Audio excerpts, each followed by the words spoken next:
And races on Tukmo from the outside. Livingstone by the rail.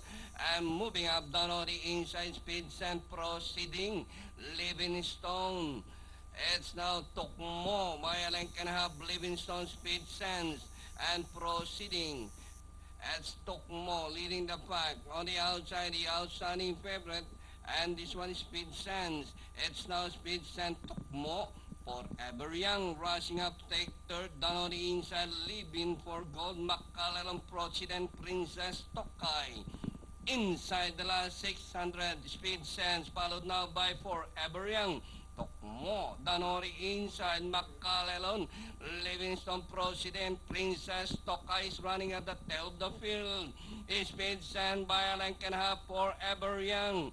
And Danori inside, Tukmo, McCallum, as they swing for home. Speed Sense by a length and a half.